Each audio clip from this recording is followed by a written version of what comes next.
മണിക്കൂറുകൾ നീണ്ടുനിന്ന ആ ചോദ്യം ചെയ്യലിന് ശേഷം വീണ വിജയൻ ഇവിടുന്ന് ED ഓഫീസിൽ നിന്ന് മടങ്ങിയിരിക്കുന്നു. ഇതിൽ രാവിലെ 10:30 ഇവിടേക്ക് എത്തിയത്. ഇതിൽ നിർണായകമായ ചോദ്യം ചെയ്യൽ, മാസപ്പടി കേസിലെ ഏറ്റവും നിർണായകമായ ചോദ്യം ചെയ്യൽ എന്ന് ഇതിന് പറയാം. കാരണം ഈ കേസിൻ്റെ തുടക്കം മുതൽ തന്നെ വീണ വിജയനിലേക്ക് ഇതുമായി ബന്ധപ്പെട്ടുകൊണ്ടൊരു അന്വേഷണം എത്തുമ്പോൾ, പരിശോധനകൾ നടക്കുമ്പോൾ ഇവരുടെ ചോദ്യം ചെയ്യൽ എന്ന ഒരു കാര്യം മാത്രമാണ് അവശേഷിച്ചിരുന്നത്. ഇതിൽ ആദ്യഘട്ടത്തിൽ നോട്ടീസിന് ശേഷം ഇന്ന് വീണ്ടും ഹാജരായിരുന്നു.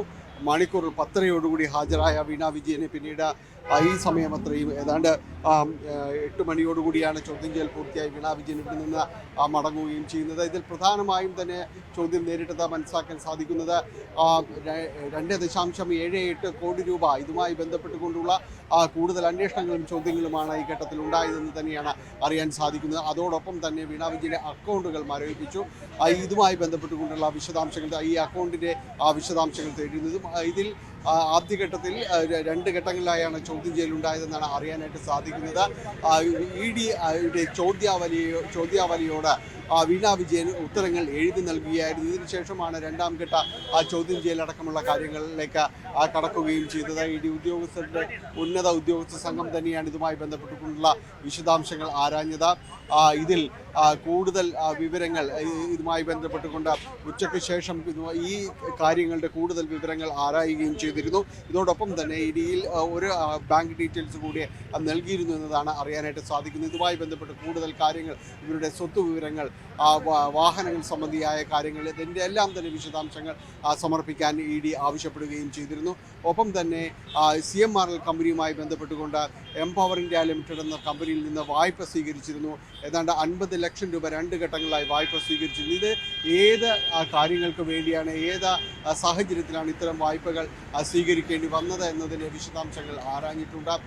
ഇതിൽ കൂടുതലും ED സംശയിക്കുന്നത് ഇതിൽ കള്ളപ്പണ ഇടപാടുകളടക്കം നടന്നിരിക്കുന്നു എന്ന രീതിയിലാണ് ED ഈ കേസുമായി ബന്ധപ്പെട്ടുകൊണ്ട് മുന്നോട്ട് പോകുന്നത്.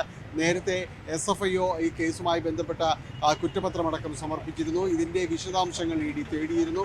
ഈ കാര്യങ്ങളിലെല്ലാം തന്നെയും അർഹമായ ഒരു തുകയല്ല നൽകിയിരിക്കുന്നത്. അതായത് ചെയ്യാത്ത ജോലിക്കുള്ള ഒരു പ്രതിഫലം നൽകിയിരിക്കുന്നത്. ഇതെന്ത് കാര്യത്തിനാണ് ഈ തുക നൽകിയിരിക്കുന്നത്, ഇത് കമ്പനി ഏത് രീതിയിലാണ് ഈ തുക കൈമാറിയിരിക്കുന്നത്, ഈ തുകയിൽ നിന്ന് എന്തെല്ലാം കാര്യങ്ങൾ ആർജിച്ചിട്ടുണ്ട് എന്നത് അടക്കമുള്ള കാര്യങ്ങൾ ED അതിൻ്റെ വിശദാംശങ്ങൾ ശേഖരിക്കുകയും ചെയ്തിട്ടുണ്ട്. ഏതായാലും ഇനിയും ചോദ്യം ചെയ്യലടക്കം വീണ്ടും ഉണ്ടാകാനുള്ള ഒരു സാധ്യതയാണ് EDയിൽ നിന്ന് കാണുന്നത്. കാരണം ഇപ്പോൾ നൽകിയിരിക്കുന്ന വിവരങ്ങൾ, അതിൻ്റെ വിശദാംശങ്ങൾ ഒന്നുകൂടി ക്രോഡീകരിച്ചതിനു ശേഷം ഒരുപക്ഷെ തുടർ നടപടികൾ ഉണ്ടാകാനുള്ള സജീവ സാധ്യതകളുണ്ട്. ചോദ്യം ചെയ്യലടക്കം ഒരുപക്ഷെ CMRL ഉദ്യോഗസ്ഥരുടെ അടക്കം വീണ്ടും ചോദ്യം ചെയ്യാനുള്ള സാഹചര്യമുണ്ട്. വീണ വിജയനിൽ നിന്ന് കൂടുതൽ വിവരങ്ങൾ തേടാനുള്ള സാഹചര്യവും മാസപ്പടി കേസിൽ നിലനിൽക്കുന്നു എന്നതാണ്.